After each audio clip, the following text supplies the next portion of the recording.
जय श्री कृष्ण, जय श्रीमन नारायण।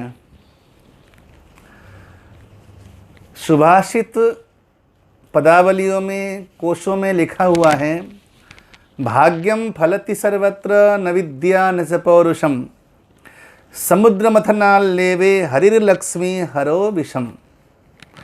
सभी जगह भाग्य को फलते देखा है, न विद्या को न पौरुष को। देखो ना, समुद्र मंथन के समय में भगवान विष्णु को लक्ष्मी मिल गई और भगवान शंकर को विष से संतुष्ट होना पड़ा। मैंने जिंदगी में ये देखा है कि लोग पुरुषार्थ चिल्लाते रहते हैं, लेकिन चुपके से पीछे से भाग्यशाली इंसान सफलता का स्वाद चक्कर आगे बढ़ जाता है और पुरुषार्थवान व्यक्ति हाथ मलते रह जाते हैं। ठीक है, पुरुषार्थ अपनी जगह सही है, लेकिन भाग्यशाली इंसान, भाग्यवंत इंसान बहुत अचानक अनायासी कामयाब हो जाता है। पुरुषार्थी इंसान जीवन भर एड़ी चोटी का जोड़ लगाता रहता है और परिश्रम करता रहता है। भाग्यशाली चुपके से अपने भाग्य का फल चक्कर आगे बढ़ जाता है। ऐसा मैंने बहुत आयात में देखा है। इसलिए दैवम फलति सर्वत्र न विद्या न च पौरुषम। सुभाषित शास्त्रों के कार कहते हैं, रचयिता कहते हैं कि दैवम फलति सर्वत्र, सभी जगह भाग्य ही फलता है, भाग्य ही सफल होता है।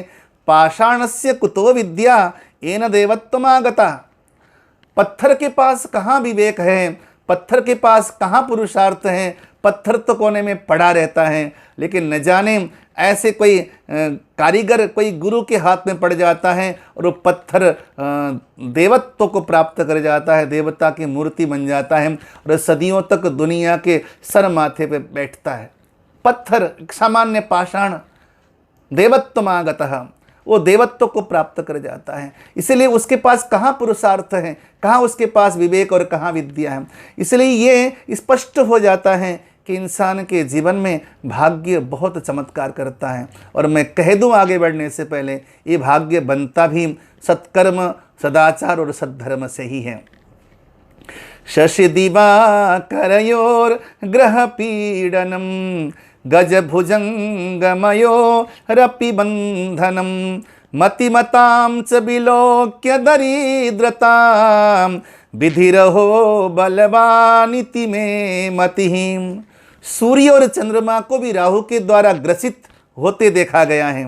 बड़े बड़े बलशाली हाथी और बलशाली अजगर जैसे सर्पों को भी बंधन में डालकर चिड़िया खाने के अंदर बंधन में डाल देते हैं, झोंक देते हैं चिड़िया खाने में। और बड़े बड़े विद्वान और बहुत ज्ञानी लोगों को भी मैंने अत्यंत अभाव में जिंदगी जीते देखा है। यहाँ तक कि मैंने पढ़े लिखे बहुत विद्वानों को मैंने भिक्षा मांगते हुए देखा है, भीख मांगते हुए देखा है। जो अपने आप को बहुत विवेकशाली और बड़े ज्ञानी समझते हैं, उन लोगों को मैंने दाने दाने के लिए मोहताज होते हुए देखा है। इसलिए मैं आज ये समझ गया हूँ कि विधि रहो बलवानिति में मतिहीम। मेरी मति ऐसी है, मेरी मति ऐसा कहती है कि भाग्य ही बहुत बलवान है। वो भाग्य बनता कैसे है? पुनः कह दूँ, सद्धर्म, सदाचार और सत्कर्म से ही भाग्य बनता है। इनको आप करना मत छोड़िएगा। कागजों में दबकर रह गए कीड़े किताब के, कागजों में दबकर मर गए कीड़े किताब के, और दीवाना बेपढ़ा लिखा मशहूर हो गया। कुछ शायरों ने ऐसा कहा था, मैंने सुना था कि बड़े बड़े पढ़े लिखे लोग, बड़े बड़े ज्ञानी लोग, उनका ज्ञान कागजों में, किताबों के भीतर दबकर मर जाता है। लेकिन अनपढ़ गंवार सामान्य व्यक्ति अपनी ज़िंदगी में चमत्कार कर जाते हैं। ये किसका परिणाम है? सोचने के लिए मजबूर हो जाता हूँ। इसीलिए मुझे लगता है कि दुनिया में भाग्य बहुत बहुत कुछ है। हुनर सड़कों पर तमाशा करता है, हुनर सड़कों पर तमाशा करता है और किस्मत महलों में राज करती है। बड़े बड़े हुनरशील जो अपने आप को कहते हैं कि मैं बड़ा कारीगर हूं, मैंने उनको केवल अपनी उनकी कारीगरी को, मैंने उनकी चालाकी को, उनके हाथ की सफाई को मैंने सड़कों में केवल कुछ तमाशा दिखाते हुए देखा है। लेकिन किस्मत महलों में राज करती है। इसीलिए शास्त्रों ने कहा भाग्यवंतम प्रसूये था माशूरम माच पंडितम अरियो स्त्री। यदि पैदा करना है तो किसी भाग्यशाली इंसान को पैदा कर, न बलवान को पैदा कर, न ज्ञानी को पैदा कर। क्योंकि हमने देखा है पांडवों के पास अपार बल था, पांडवों के पास अपार ज्ञान था, न ज्ञान की कमी थी न बल की कमी थी, लेकिन वो पांडव भी अपनी ज़िंदगी में दर दर की ठोकरें खाते रहे और दाने दाने के लिए मोहताज होते देखे गए।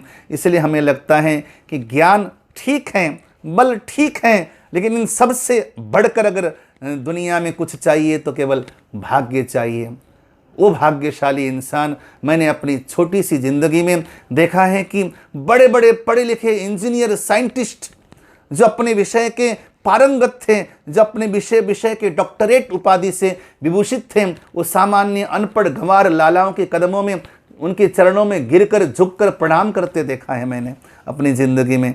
तब जाकर के मैं इस निष्कर्ष पे पहुंचा हूं कि ठीक है, पढ़ना भी ठीक है, लिखना भी ठीक है, ज्ञानी होना भी ठीक है, लेकिन बलवान बलशाली होना भी ठीक है, पुरुषार्थशाली होना भी ठीक है, लेकिन सबसे बढ़कर अगर कुछ चाहिए ज़िंदगी में तो केवल और केवल भाग्य चाहिए। और वो भाग्य बनता कैसे है? तो बोले वो भाग्य बनता है सत्कर्मों से, सद्धर्मों से, सदाचार से, माता पिता और गुरुजनों के शुभ आशीर्वाद से भाग्य का निर्माण होता है। और उस भाग्य का निर्माण करना ही जीवन का सबसे बड़ा निष्कर्ष ऐसा मुझे लगता है। इसीलिए भाग्यशाली बनिए, सत्कर्म और सद्धर्म करते रहिए। जय श्री कृष्ण, जय श्रीमन नारायण।